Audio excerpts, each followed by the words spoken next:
Welcome to Yin Yoga. I'm Selena. I hope you enjoy this style practice.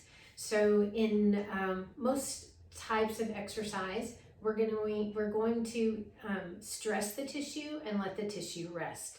Most of the time, we're really more concerned with the muscular tissue. We stress the muscles to make them stronger, to make them a little bit more resilient, to be able to make them be a little bit more stable, right? So yin is going to stress the other parts of us, the denser, deeper, more still parts of our body, the parts that really help kind of hold the body together. So the tendons, the ligaments, and the fascia. So we're going to hold poses for a little bit longer period of time with less effort. So hopefully that you will enjoy this style practice and see how much benefit it could offer you. I'm sitting on a bolster. You could also sit on a towel, on a blanket, on a couch cushion, block. But I do like to find a place to sit where it feels relatively at ease. So closing the eyes and letting your attention draw inward. You may start to notice things like maybe subtle sounds. But then you start tuning inward more towards yourself, perhaps noticing your breath or the sensations in the body. Once you notice the breath, it may tend to slow down just a little bit, so you can allow that natural slow down to happen, perhaps breathing a little bit more purposefully, a little easier on the inhale, a little more release on the exhale. Let the shoulders roll back and down. Let the crown of the head feel as if it can float up a little higher. Noticing the sensation of the heaviness of the lower body, that sense of being grounded and connected.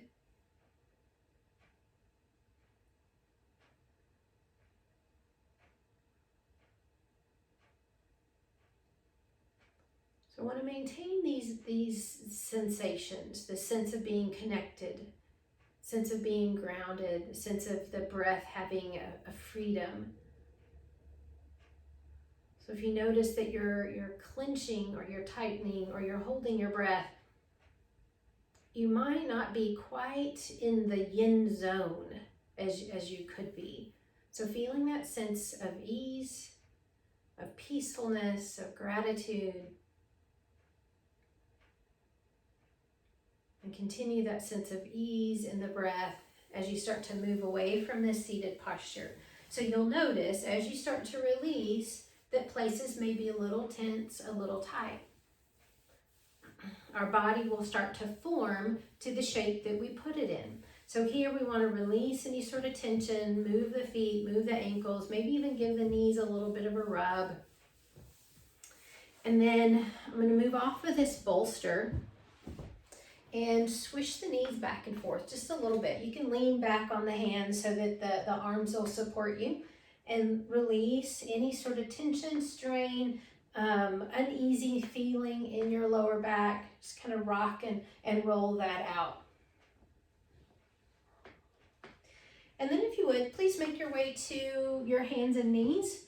This is a good place for if you have a blanket or even a towel, you may want to put that under the knees to feel a little bit more comfortable. Knees really don't have any padding. They're mostly just skin and bone, right? So putting something beneath you is going to make this process feel a whole lot better. So here when we're on all fours, where the knees are basically underneath the hips, hands can be slightly in front of the shoulders, because right underneath the shoulders, the wrists are asked to be at a kind of an unnatural angle. That's really too much of a bend. So bring them a little more forward. Roll the shoulders back and down, and we'll start with a little movement to the spine. So inhale, let the belly drop, the heart and tail lift. And as you exhale, pull the belly in and round up. So this motion we typically call cat and cow. Really just getting that sense of ease and fluidity back into the body after sitting still. And then if you like a little bit of side to side, so we start to work into that side body, letting the hips go to one side and looking to that same side. As you contract one side, the other side elongates. We're moving more space in between the ribs and the hip. Good. So the process of yin, we're holding poses. So here, all we're doing is moving the body a little bit to create a little bit more sense of energy and flow.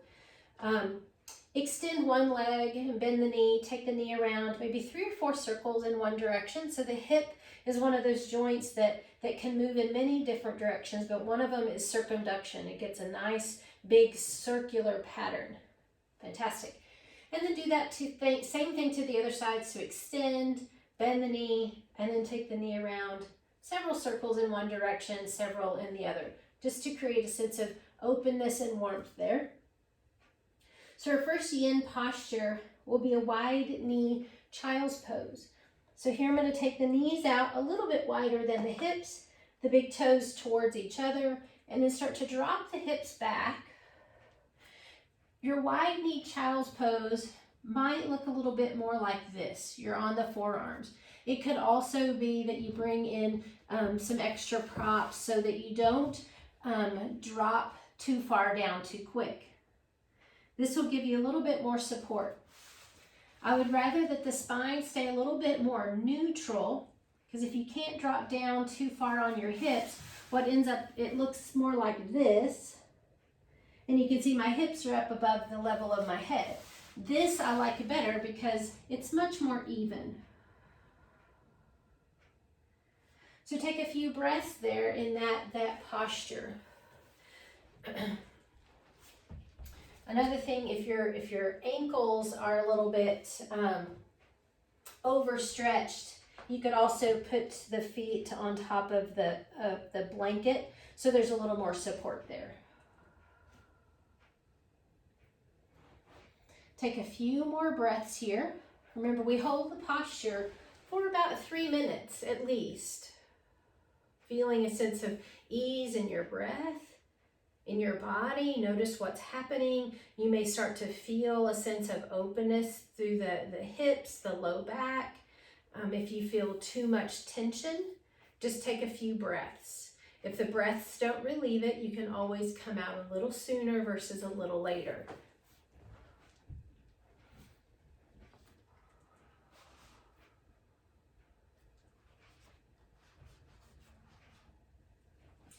As the body starts to open up, if you started with 2 blocks, it might be that you can release one and just come to 1 block.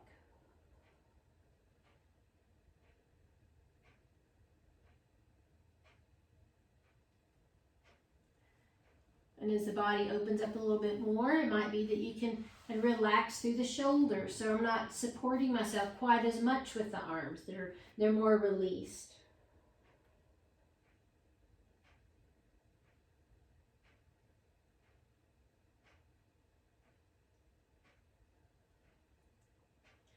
A few more breaths here.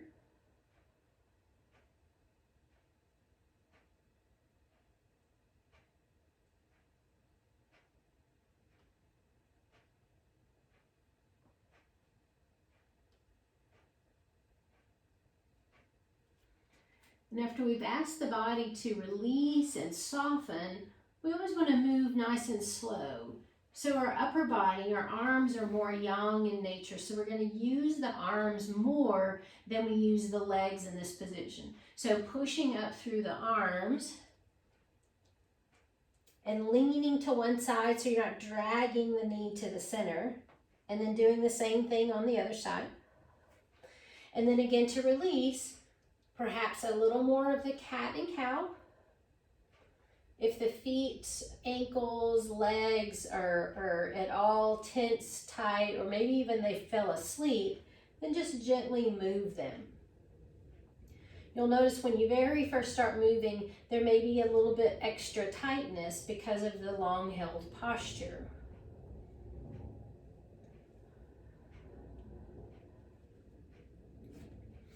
And then moving back onto the seat. You may need your blocks or even the bolster for this next posture. So continue to release that out, especially if you've got any sort of tension in the knees or the feet or the ankles. We're going to try to get that out as quickly as possible. All right, so this posture is called shoelace, right? So you may recognize it as cow face legs, but we really don't want to put that thought process of tightness or pulling. We call it something else to try to put something else in our brain. So shoelace pose looks more like this, like we're stacking one leg right up on top of the other, right? So this may work. If it doesn't work, you can do a half shoelace where the lower leg is not bound up underneath, but it's extended, so only one leg is crossed. Another thing, your top leg may look a little bit higher. It may look a little bit more like this, right? So I can take a block, put it right up underneath, kind of wedge it up underneath there, so I can more or less return to a sense of ease here without putting pressure or side pressure on the knee. Okay, so this may be plenty. From the side view, it may look a little bit more like this.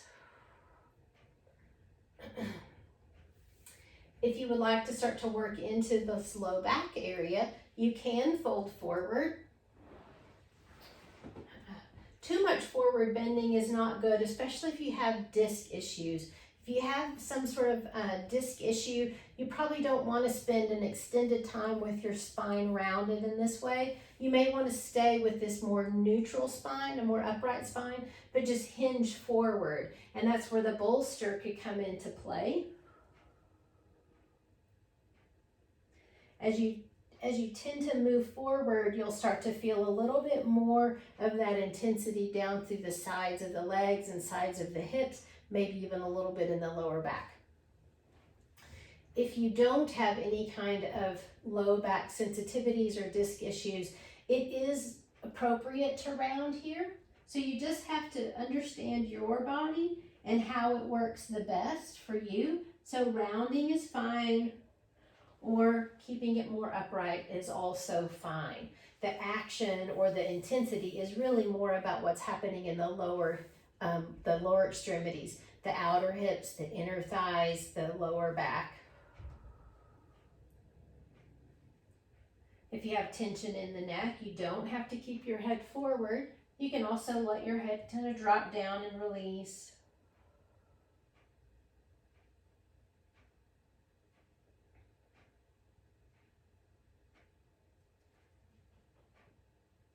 As you start to practice this a little bit more frequently, you may decide that you want to be in this posture a little bit longer than just 3 to 5 minutes. So you can always pause the video, stay in it as long as you wish, and then regroup when you're ready to move on.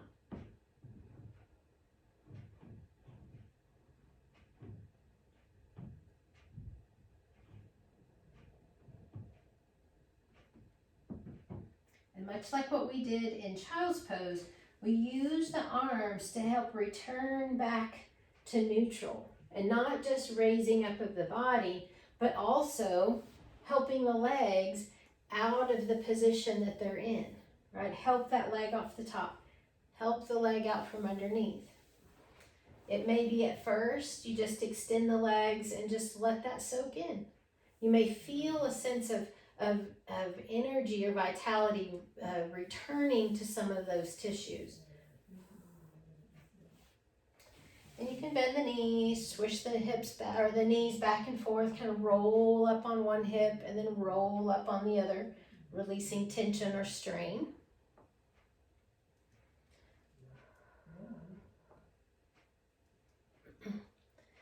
And then returning to finish out on the other side. So whichever leg was on top, now that leg will be underneath.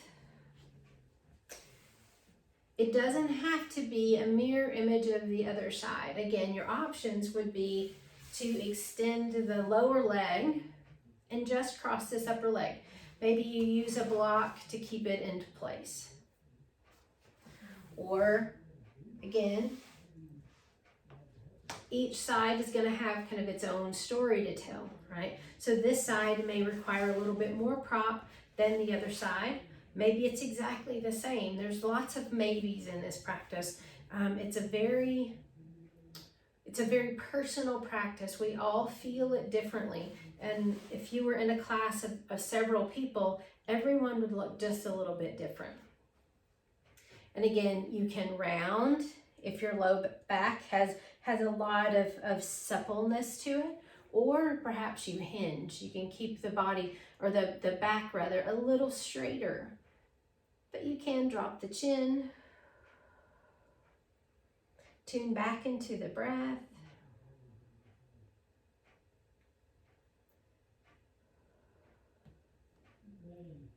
So everything kind of has those two perfect opposites. There's yang and yin, male and female, light and dark, effort and surrender, real and unreal, being and doing. Everything has its perfect opposite. So here we're experiencing kind of the opposite side of the things that we typically focus on.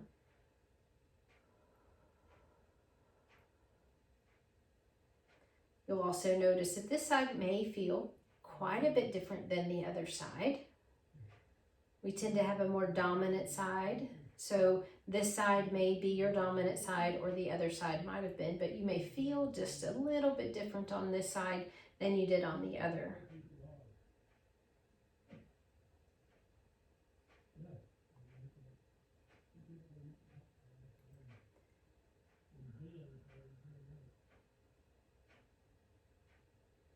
And then again, using your arms, and walk yourself back upright. Undoing, right? So once you come back to that center position, release into the feet, the knees, the lower extremities. Sometimes you have to kind of give it a little bit of a rub, right? To kind of reawaken the tissues, get that energy flowing back into the tissues. You can also bend the knees and swish back and forth. It's a nice release, not only for the hips, but also the lower back.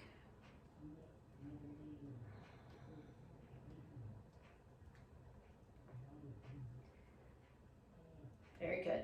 So then making your way back onto hands and knees.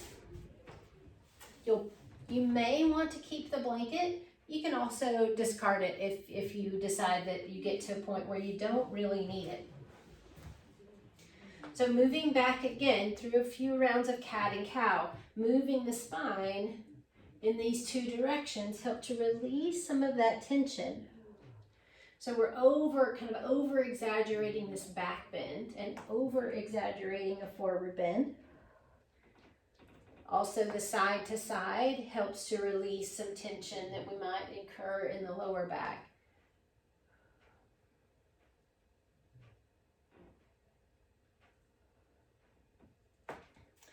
Fantastic. So if you do keep the blanket, just crawl back a little ways. We're coming down onto the belly. So the blanket can help support your hips so that you're not putting too much pressure on your lower back. So once you come into this belly down position, most of the time, for most of us, it feels a little bit more like a back bend than it actually is. It's actually more of a neutral position. But since we just did 2 postures, 3 if you count each side of the shoelace, all of those postures were more of a forward bending position. Here's our first back bending position. So take a few breaths. If you feel a lot of tension in your lower back, one thing you can do to release that perhaps is to widen your feet. That will take some of that tension out of the low back. So if you're still having tension in the low back, this can be your posture. If you wish to take it a little bit further, we're moving into that pose that we call Sphinx pose. So here, I'm in a more of a back bending state, but I'm not clenching or tightening. In fact, I want to make sure that the low back and the hips are very loose, right? So sometimes we have to kind of contract and release a few times to let the muscles figure out what their job is here. So release as much as possible. Let the hips be heavy into the floor. A lot of times in Sphinx pose, we're told to kind of draw the shoulders back and let the heart move forward. This is a much more gentle style pose. So the arms and shoulders are basically just holding us in position here and letting the low back release as much as possible.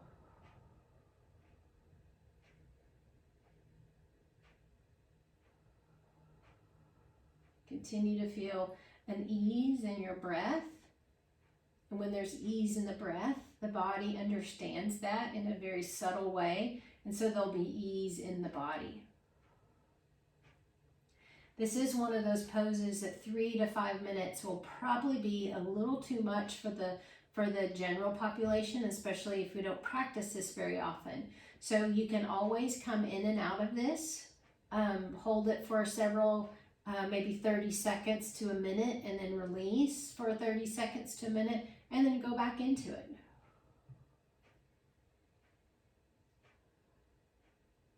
But as you start to lower down, you can support yourself with your hands. Notice the sensation.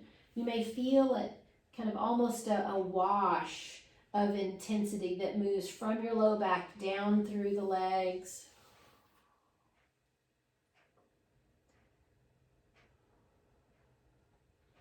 If you need a little bit of kind of wiggle of the hips back and forth to release even more, you can do that.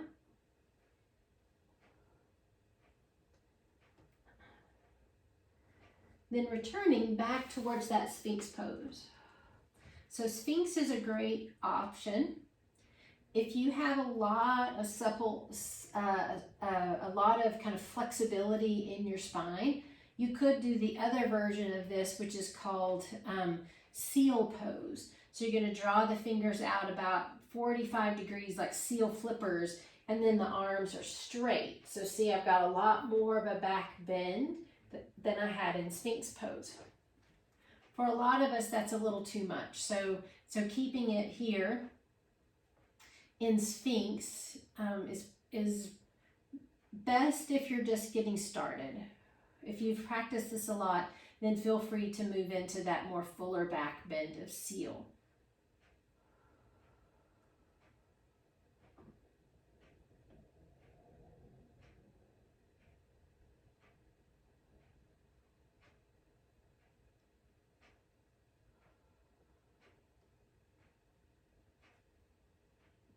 This is one of those poses that really gets better with time and practice. So the body, it has a hard time with this one at first because the spine muscles generally hold the back in place. Here we're asking the muscles to relax and just let gravity take over.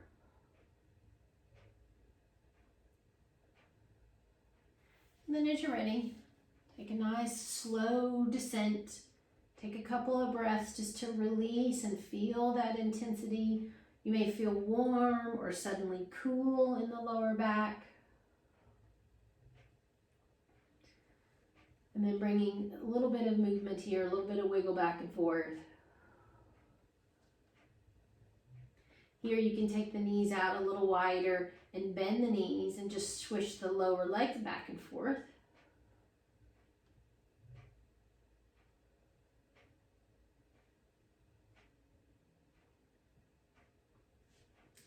And then here, it's a really good idea to use those core muscles once again to support the back, right? Because we don't want to leave the back kind of hanging, right? So roll the shoulders back, pull your belly in, and then push up.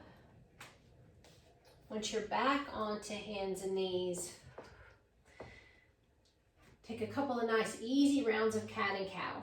So the cow shape is where we've been, the back bend. It feels more familiar. The cat will be the counter. So be really mindful, especially these first couple of rounds into this cat.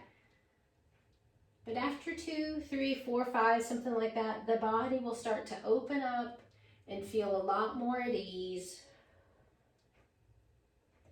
And once we get to that point of sense of ease, then move on to your back body. So I'm just going to move the blanket away, But if you want that blanket for extra cushion, you can just unfold it and then lie back down on it. But I'm just going to move it out of the way. So from here, again, you can't really do this too much. This is one of my favorite releases. So I'm just swishing the knees back and forth after a back bend.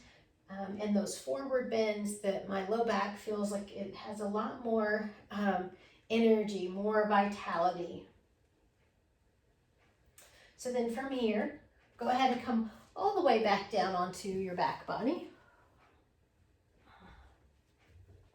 So here you may notice the sensations of the body being supported in this position. And again, a little bit more of that, the knees side to side. You can even reach the arms out in a comfortable distance from you. And as you let your knees fall to one side, let your gaze go to the other side. Good, we're getting that full twist in without any sort of strain on the neck, because the head has to hold, or the neck has to hold the head up all the time. Here, the floor is giving you that support. Good. And then pull one knee in. I usually start with the right side, but it's really up to you. As you pull that right knee in, or you pull that one knee in, notice the sensation here as you kind of over bend, right? So this is kind of the sitting position part. This is a little bit more extreme than that. And if it feels good to you, you can extend the other leg out long on the floor. This pose is called folded pose, because we're folding that hip flexor in on one side and we're basically unfolding it on the other side.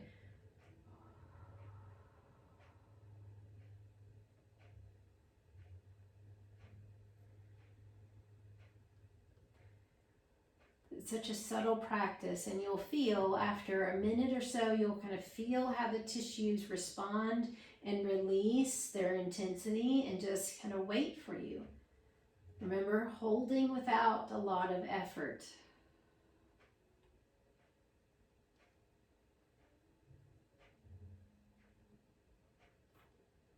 And then from here, keeping this first leg, it's my right leg, keeping that pulled in, re-bend the extended leg, flex the foot, and then externally rotate. So I'm bringing that leg out to the side and crossing the ankle over that left knee. This may be plenty of a sensation for you. You can stay here and just kind of subtly draw that outer thigh towards the end of your mat. You could put a block underneath that supporting leg, that supporting foot. That's going to start bringing the legs up a little closer and intensify this. If this is okay with you, then stay here. You could also draw that left thigh closer in and just hold on to it. This may be a little bit too much. Since we are working with the yin side of things, we don't want too much intensity. So for me, I think I would choose today this block. We've been doing a lot of sitting, the hips are going to probably appreciate this more than you know.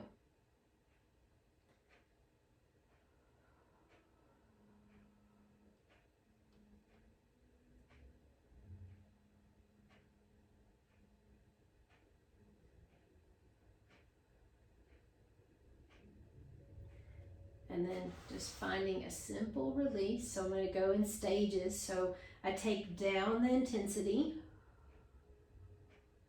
then unwind. So I'm going to use some ample support with the arms and hands. Pause here once you release. And then if you wish to kind of swish the knees back and forth, release all of that residual tension.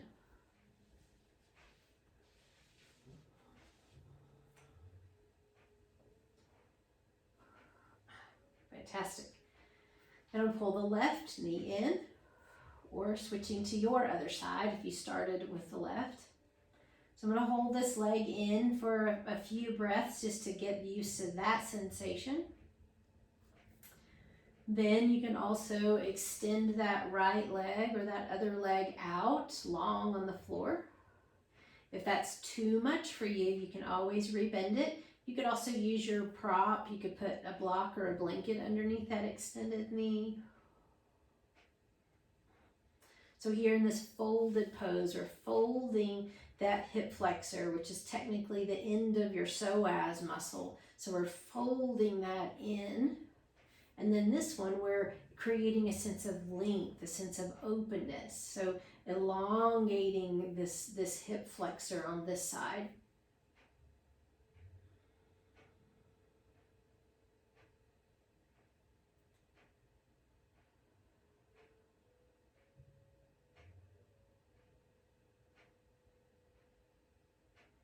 And then rebending the extended leg,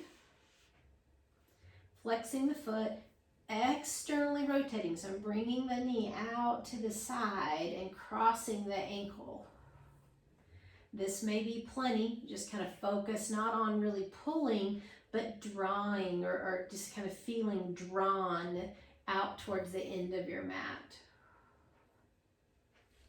Again, you could use your prop to put the foot on. That it increases that tension a little bit because this leg is the one being worked, this other leg is just the tool. So the more I bring the leg in closer to me, the more intensity there'll be.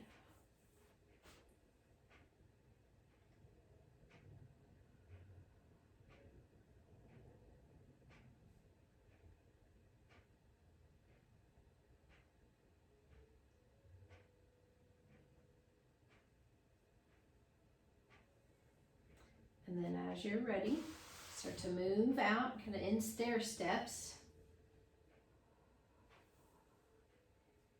And unwinding. And again, some slow motion moving of the knees back and forth.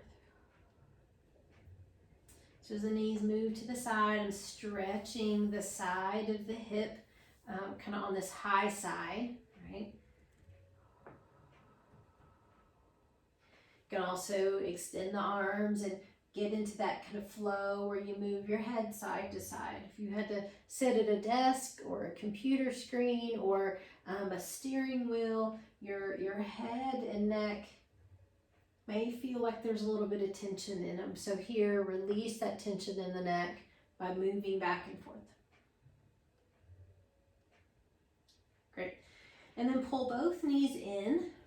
A little bit of rocking back and forth. Speaking of tension in the back body, here this kind of we're using our body weight and the firmness of the floor to give you a little mini massage. Just bring a little bit more sense of vitality and energy into those muscles up and down the spine. And then one leg down at a time. It's just easier on the body to move one leg. Legs are fairly heavy. So I want to spend a bit of time, no matter if the practice is intense or very kind of slow flow, we always want to release into Shavasana. So by extending the legs, sometimes that will bring you to a sense of being nice and flat and easy. Then that's your Shavasana. If when you extend your legs, it seems like your low back kind of pops up off the floor, there's going to be some residual tension to try to hold that. So bending the knees is probably going to be a better solution for you. Here is another place you could use that bolster.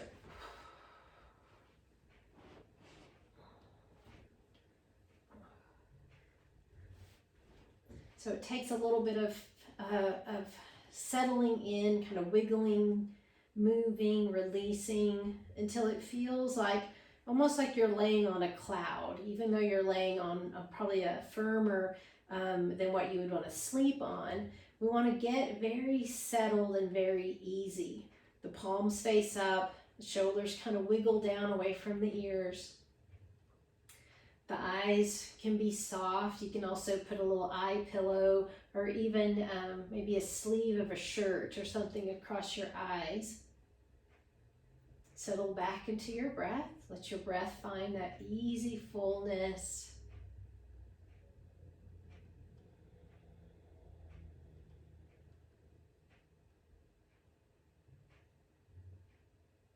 Shavasana is another one of those poses that 3 to 5 minutes may not be enough for you. It may be that you want a little bit longer Shavasana.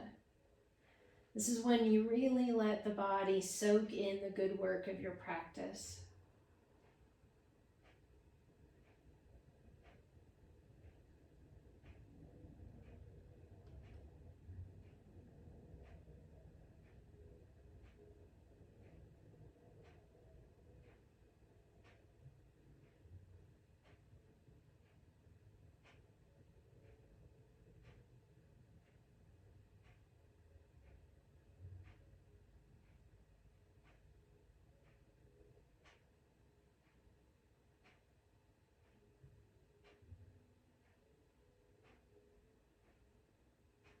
You may notice how each breath in, you feel a little more light. With each breath out, you feel a little more connected, a little more at ease.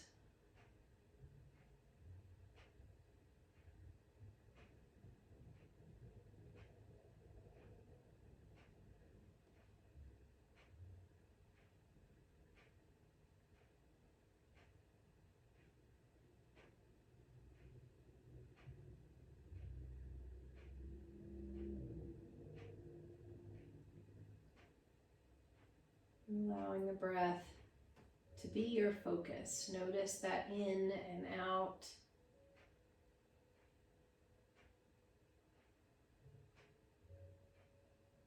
Start to bring a little bit of movement here in fingers, toes, wrists, ankles. Give a little roll of the head side to side. One more opportunity to release into the neck.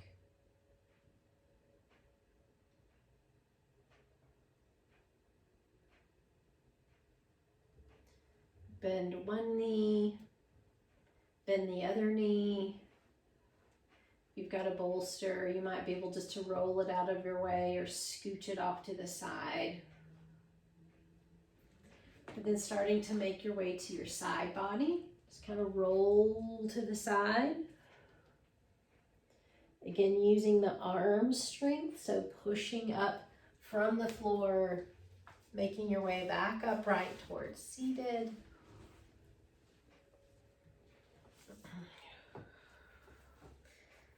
We begin our practice today in a seated position, and here we've returned to it. So you may notice the sensation in hips, back, neck, shoulders, breath, attitude. Let the shoulders roll up, back, and down a couple of times, and then leave them down on the on the upper back. And bringing hands to heart center. This gesture of respect and gratitude that you can share with your own self, the time that you've spent on the mat, the wonderful aspects of this body.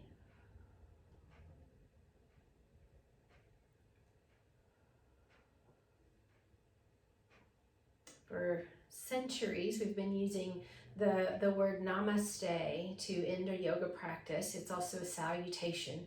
The salutation means the light in me sees, honors, and bows to the light in you. So it's very common to hear that at the end of a yoga practice, because the light in me truly sees and honors and bows to the light in you.